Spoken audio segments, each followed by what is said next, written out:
Okay, so this is In Conversation With, and today I'm joined by Giles Potter. Hello everyone. We're here at the Dome in Liverpool. Giles was on the X Factor in 2013. Yeah, it was. Let's start with that. What was that experience like for you? Yeah, that X Factor was like proper crazy. Like, I remember I did it like I've only done it once. I've never auditioned like more than once. Like as soon as I was 16, I applied straight away. I managed to get on the show. Like Jermaine Douglas took him 5 times to apply before he even got onto the show. It's mad, and it was just the most amazing, crazy experience I could ever do, and I'd love to do it over and over again. It was just the best time of my life. So, what did you benefit from the X Factor, or was it? Yeah, benefited loads. Like I learnt a lot. I've started hanging around with people who are better musicians than what I was in the past, and they've taught me a lot. And gigging with lots of different people, and you know, having a fan base, and just being recognised in the street and stuff like that. It's just amazing.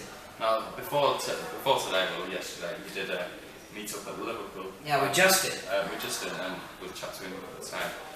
Next episode also. Now, what was that like for you? Do you like meeting your fans? I love meeting fans. It's absolutely amazing. I love meeting them. Yeah, we did an interview. Well, we didn't do an interview. Sorry, this is what we're doing now. We did a meet up, and there was about 50 fans that came along. And we just took loads of selfies, had great conversations, and just they asked us loads of questions and stuff, and it was really good fun.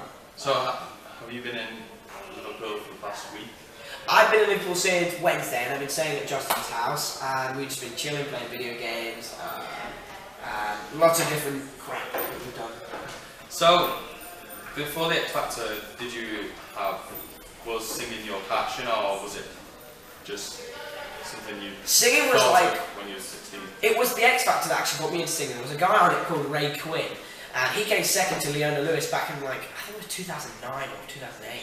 I can't remember. And basically, that was when I first started getting into the X Factor as a sort of TV program that I really liked, and then I watched it, and I really liked what Ray Quinn did, and I thought, hey, that'd be great to do. I bought his album and then just mimicked what he did on his album, and then it turned out that I could sing, so that's how it all started, really. So Ray Quinn inspired you to do that? Yeah, Ray Quinn's my inspiration. Yeah. Have you gigged with Ray Quinn, or? But what kind of people have you gigged with? I've gigged with the Vamps, done stuff with UJ.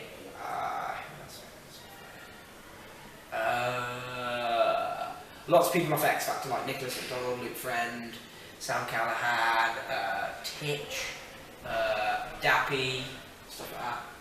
So was your family supportive when you was going through the X Factor, or did you sit hard? And did you see like some friends change towards you in a way? You know yeah, my family were always very supportive. They've always been supportive throughout my career. Like from the moment I started, they were like very, very supportive. And then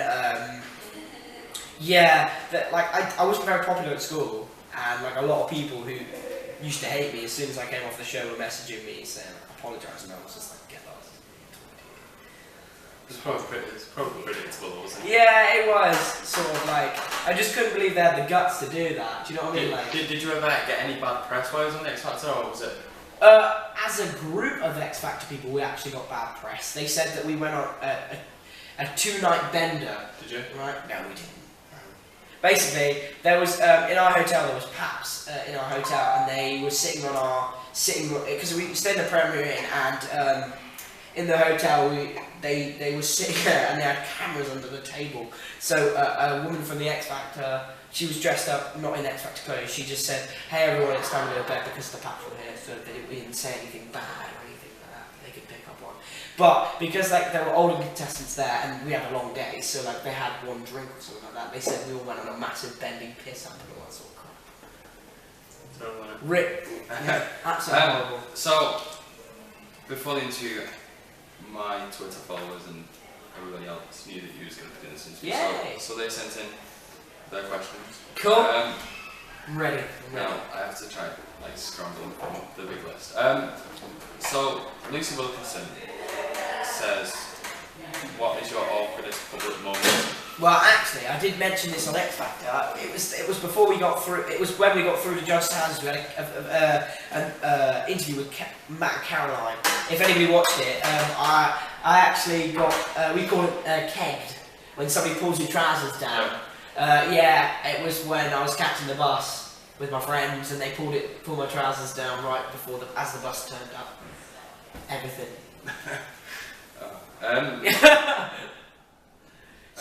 Your next question is from Katie Duncan, who says, "Where do you see yourself in 5 years' time?" Now, you can be aspirational about it. You don't have to just. It's a tough one. Don't know because maybe it's what I'd like to be in 5 years' time.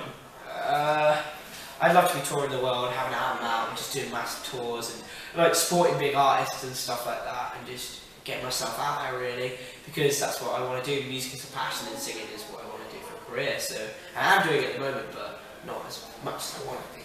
But yeah, so it's not what I want to be in 5 years' time. It's what I'd like to be. So Chloe Payne. See, this name has popped up on these questions quite a lot of times. Oh really? And I can just not believe it as a name, like Chloe Payne. Chloe Payne. She's probably just a Liam Payne fan, probably. Probably. Shout out Liam Payne. She says, "What was your favourite moment of Soccer 6 Leeds 2000?" Oh, Jesus. Me and JWoww, I don't know if you know JWoww, he's another YouTuber who came to Soccer 6. We actually filmed ourselves singing Baby, and we were like, oh, and then we were doing like dance moves and stuff. And then he actually picked me up and put me on his shoulders, and then I was falling, so I was going to grab onto him, and I actually grabbed his penis. That's actually what happened. That was my favourite moment. We'll just leave that one there. We'll leave that question. It was my favourite moment. It was funny. It was good fun. I love JWoww. Shout out JWoww. I love you. Sarah Billington says, "If you could collab with any music artist, who would it be and why?" Oh, Justin Bieber, hands down. Because you know what? Justin Bieber gets a lot of bad press for stuff that he's done, right? But I look at what Justin Bieber has achieved, because he started from where he started at the same age as me and stuff like that. So like, he's just, I look at what he's achieved. Like, he's done world tours, he's a massive artist, he's made millions of pounds, he's signed to one of the best labels in the world, and he's just making millions and just got the craziest fan base ever, and that's exactly what I want. So. I think we've already touched on this, but you can just answer. Sarah Billington asked again. She actually asked me 3 questions. Her next question was, how did you get into music and how old were you? I actually got into music. Well, I did say earlier, like, that Ray Quinn got me into music, but it actually started at school. Technically, as in like the music as a whole thing. Basically, they were offering music lessons, like you play drums, guitar, piano, and you learnt it with a teacher. And I chose drums just randomly, and I got into drums. So that's where the sort of music aspect started. So yeah, so like, I used to sit at home playing drums. There goes my phone. I used to sit at home playing drums to music that I knew, and I'd probably sing along to it. And just discovered that I could sing a bit. So yeah, that's probably where it started. So, say in school, did you do music at school, or was it? Yeah, I did music at school, but these were like, you take 15 minutes out your lesson that you were in to do drum lesson. Or did you just do it to get out of lesson? It was partly that. It was probably partly that. But then I discovered that I was pretty decent on the drums. So. If you could have one superpower, what would it be and why? Oh. Sarah Billington asked on again. It's got to be fly. Every time fly, because, well, you don't have to get the train anywhere, you can just fly, and there's not a license to fly, is there? So. On an aeroplane, yeah. Yeah. The only thing is, only one person can fly, so you just want to get someone quick, you can do it. But I'd probably want to fly, yeah. Beth Sinclair asks, what is the best advice someone has ever gave you? It was Gary Barlow, and he said to me, it wasn't filmed on camera, he just said, never give up, and do what you want to do. Don't let other people tell you what you should do. Do what you want to do, because at the end of the day, stay your own person and all that sort of stuff, so yeah. Thanks, Gary. But I've had a lot of people say the same thing, like, be who you truly are, and it's like, don't let stuff go in your head and stuff like that. So that's it for your fan questions. I was literally bombarded with questions from another artist who's performing today. So that's where most of Jack Walton. Yeah. So what can we expect to see from you in inside the next couple of months? Are you writing songs? Yeah, I'm actually writing songs. I'm hoping to release a single. What's that called? Yeah. You don't know. You're hoping to release a single, but you've got no idea what it's called. See, that's the thing. You can at least give me an This is the exclusive thing. or something. No, I'm not giving you an exclusive. You can tell us. There's no exclusive. You're not allowed. Sorry. Sorry, you're not having any exclusives. But yeah, I'm really hoping to release a single, going on tour with Justin again, and lots of people in December. Got loads of gigs coming over the year with some with Luke Friend.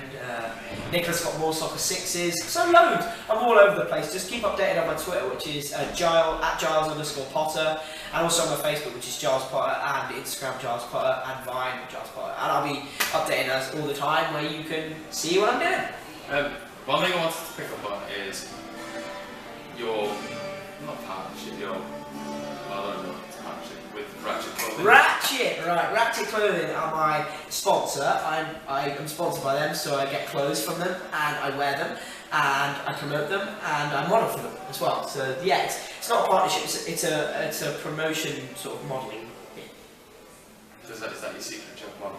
Well, it's not my secret job. Like they basically, I liked Ratchet before I went on X Factor, and there was an old photo which I posted, and the owner of Ratchet actually saw me on X Factor, and was it you wearing it on the show?